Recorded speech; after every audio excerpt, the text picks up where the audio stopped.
ఒకే దేశం ఒకే జనాభా. కానీ ఏ కొలబద్దతో చూస్తామన్న దాన్ని బట్టి దేశంలో పేదలు 5.3% కావచ్చు, 82.1% కావచ్చు. ఈ వైరుధ్యం సంక్షేమం అవసరంపై చర్చను మరోసారి ముందుకు తెస్తోంది. ముఖ్యంగా జాతీయ ఆహార భద్రతా చట్టానికి కేంద్ర ప్రభుత్వం 2026 జూన్లో ముసాయిదా సవరణ బిల్లును విడుదల చేసిన నేపథ్యంలో ఈ ప్రశ్న మరింత ప్రాధాన్యం సంతరించుకుంది. ఈ సవరణలు మంచివా కావా అనే విషయాన్ని పక్కన పెడితే ఈ చర్చలో తరచూ వినిపిస్తున్న ప్రశ్న ఒకటుంది. ప్రపంచంలోనే అతిపెద్ద ఆర్థిక వ్యవస్థలో ఒకటిగా భారత్ ఎదుగుతున్న వేళ దాదాపు 80 కోట్ల మందికి ఉచితంగా ఆహార ధాన్యాలు ఇవ్వడం ఇంకా అవసరమా? ఈ ప్రశ్నకు ప్రధానంగా 2 రకాల స్పందనలు వినిపిస్తున్నాయి. ఇంత భారీ స్థాయిలో ఉచిత రేషన్ ఇవ్వడం ప్రజలను స్వయం సమృద్ధి వైపు నడిపించకుండా సంక్షేమంపై ఆధారపడేలా చేస్తోందనేది ఒక వాదన. మరోవైపు దేశం నిజంగా అంతగా అభివృద్ధి చెందితే ఇన్ని కోట్ల మందికి ఉచిత ఆహారం ఎందుకు అవసరమవుతోందని ప్రశ్నిస్తూ ఆర్థిక వృద్ధి కథనాన్నే అనుమానించేది మరో వాదన. కానీ ఈ 2 వాదనలు ఒక ముఖ్యమైన విషయాన్ని మర్చిపోతున్నాయి. తీవ్ర పేదరికం నుంచి బయటపడడం, ఆర్థిక భద్రత సాధించడం ఒకటే కాదు. అందువల్ల ఆర్థిక వ్యవస్థ పెరుగుతూ పేదరికం తగ్గుతున్నప్పటికీ సంక్షేమం అవసరం తప్పనిసరిగా తగ్గిపోదు.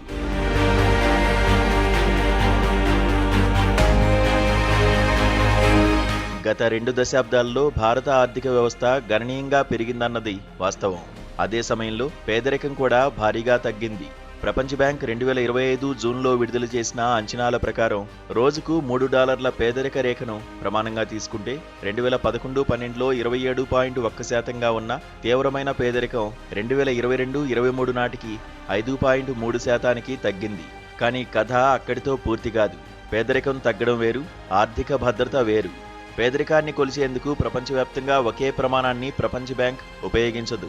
దిగువ మధ్య ఆదాయ దేశాలకు పేదరిక ప్రమాణంగా నిర్ణయించిన రోజుకు $4.20 లెక్కనే తీసుకుంటే 2022-23లో భారత జనాభాలో 23.9% మంది ఆ రేఖకు దిగువన ఉన్నారు. ఎగువ మధ్య ఆదాయ దేశాలకు ఉపయోగించే $8.30 ప్రమాణాన్ని తీసుకుంటే ఈ సంఖ్య ఏకంగా 82.1%కి చేరుతోంది. పేదరికానికి సంబంధించి 5.3%, 23.9%, 82.1% అనే 3 సంఖ్యలు ఒక కీలక వాస్తవాన్ని బయటపెడతాయి. ఏ ప్రమాణంతో కొలుస్తామన్న దాన్ని బట్టి పేద అనే నిర్వచనం, ఆ పరిధిలోకి వచ్చే జనాభా రెండూ పూర్తిగా మారిపోతాయి. తీవ్ర పేదరిక రేఖను దాటినంత మాత్రాన కోట్లాది మంది ఆర్థిక అభద్రత నుంచి బయటపడినట్లు కాదు.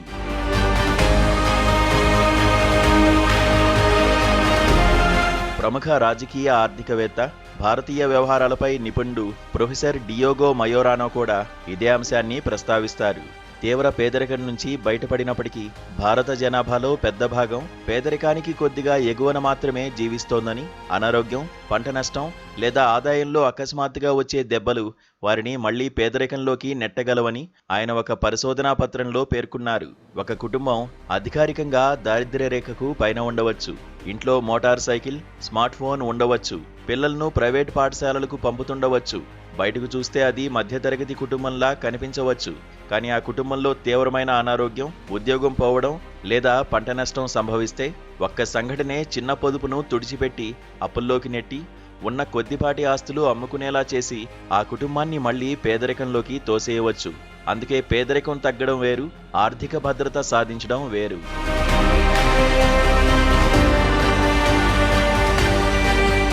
ఈ ఆర్థిక అస్థిరత ఎంతమాత్రం ఊహాజనితం కాదు. ఇండియా హ్యూమన్ డెవలప్మెంట్ సర్వే డేటాను ప్రపంచ బ్యాంకు విశ్లేషిస్తే ఒక విషయం స్పష్టమైంది. 2005 నుంచి 2012 మధ్య 27% కుటుంబాలు పేదరికం నుంచి బయటపడగా 7% కుటుంబాలు తిరిగి పేదరికంలోకి జారిపోయాయి. ఈ కోణంలోనే 80 కోట్ల ఉచిత రేషన్ లబ్ధిదారుల సంఖ్యను కూడా చూడాలి. నిజానికి ఇది ప్రస్తుత పేదరికానికి సంబంధించిన ప్రత్యక్ష అంచనా కాదు. జాతీయ ఆహార భద్రతా చట్టం ప్రకారం గ్రామీణ జనాభాలో 75%, పట్టణ జనాభాలో 50% వరకు కవరేజ్ కల్పించాలన్న నిబంధనను బట్టి 2011 జనాభా లెక్కల ఆధారంగా ఉచిత రేషన్ లబ్ధిదారుల సంఖ్య దాదాపు 81 కోట్లుగా ఉంది. కాబట్టి వీరందరినీ అత్యంత పేదలుగా చూడడం కంటే వారిలో ఎంతమంది ఆహార భద్రత వంటి రక్షణలు లేకుండా ఒక అనారోగ్యం, ఉద్యోగ నష్టం లేదా ఆదాయపు దెబ్బను తట్టుకోగలరన్నదే అడగాల్సిన అసలు ప్రశ్న. ఇన్ని సంవత్సరాలుగా సంక్షేమ పథకాలు అమలవుతున్నప్పటికీ ఈ అభద్రత ఇంకా ఉంటే సంక్షేమం విఫలమైందనుకోవాలా? అలా తేల్చడం తొందరపాటు. సంక్షేమం ప్రతి కుటుంబాన్ని ఆర్థికంగా భద్రమైన స్థితికి తీసుకువెళ్లే ఏకైక సాధనం కాదు. ఆహార భద్రత, ఉపాధి హామీ, పెన్షన్ల వంటి పథకాలు ఆర్థిక దెబ్బ వచ్చినప్పుడు కుటుంబం పూర్తిగా కింద పడిపోకుండా కనీస రక్షణను కల్పిస్తాయి. మనం గమనించాల్సింది ఇవి లేకపోతే ఆ కుటుంబాలు ఎంత త్వరగా అప్పుల్లోకి, ఆకలిలోకి జారిపోతాయన్నది. అందువల్ల ఒక సంక్షేమ పథకం విజయాన్ని లబ్ధిదారుడు ఇంకా ఆర్థిక అభద్రతలోనే ఉన్నాడా అనే ఒక్క ప్రశ్నతో కొలవలేం. ఆ పథకం లేకపోతే వారి పరిస్థితి ఎంత అధ్వానంగా ఉండేది అన్న ప్రశ్న కూడా అడగాలి.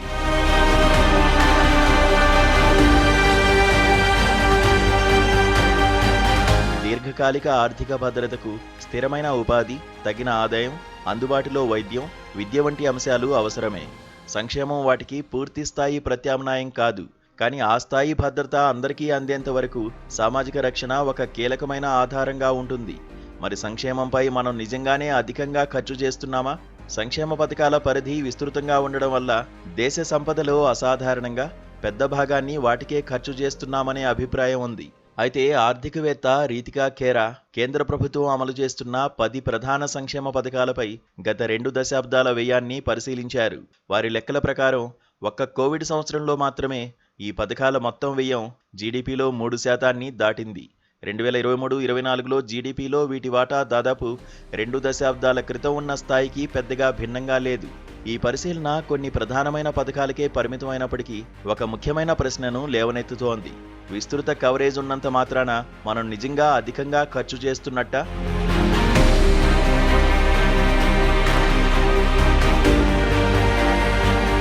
కోట్ల మందికి ఒక పథకం చేరుతున్నప్పటికీ ఒక్కో కుటుంబానికి అందుతున్న సహాయం వారి వాస్తవ అవసరాలతో పోలిస్తే పరిమితంగానే ఉండవచ్చు. అందువల్ల కేవలం లబ్ధిదారుల సంఖ్యను మాత్రమే చూపిస్తూ సంక్షేమ వ్యయం తీవ్ర భారంగా మారిందని తేల్చడం సరికాదు.